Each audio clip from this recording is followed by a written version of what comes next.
The laws on the books in America today are the laws of the people of the United States.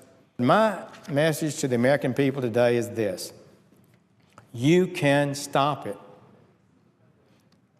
We can stop it together. We will not let this lawlessness stand. And that fight begins with a vote on the House-passed bill just last Friday to block this new executive action that the President would undertake. And the Senate cannot be allowed to surrender to the President's lawlessness. It cannot. So I'm calling today on every senator to support this bill from the House and to demand that Majority Leader Reid call it up and let's have a vote. And every American needs to know where their leaders stand on this issue. Let me share a message with my friends on the other side of the aisle.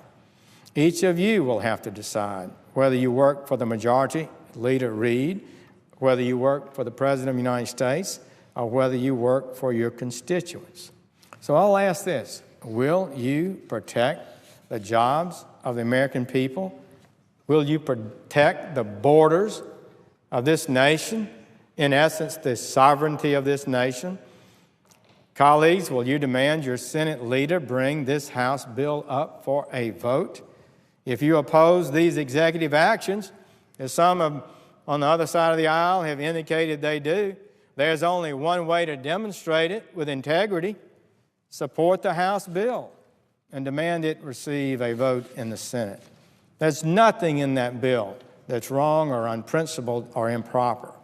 And there are two bills coming over from the House: a good bill that improves the technical enforcement issues that are at the border today are making it hard to enforce the law.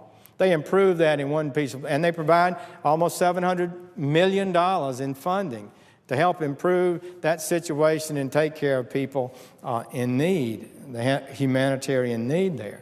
But they passed a second bill that just simply uses a traditional congressional power to bar the President of the United States and any of his officers from spending monies of the United States to execute some amnesty or work permit program. Every member of the public, red state or blue state or purple state, ought to call their member of Congress and senators and ask them where they stand on this issue.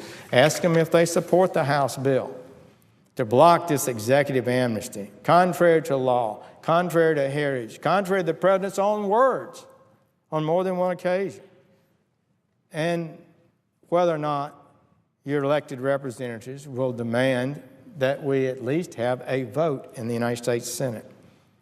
You're a citizen of this country. You're entitled to a clear answer to the question.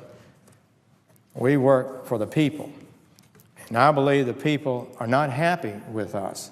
I believe the people rightly believe that this nation should have a principled immigration policy, one that's enforced and carried out fairly and objectively, that serves the national interest.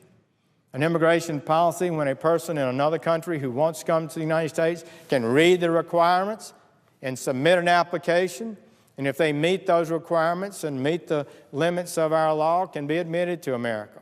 And those who don't. That's what nations all over the world have.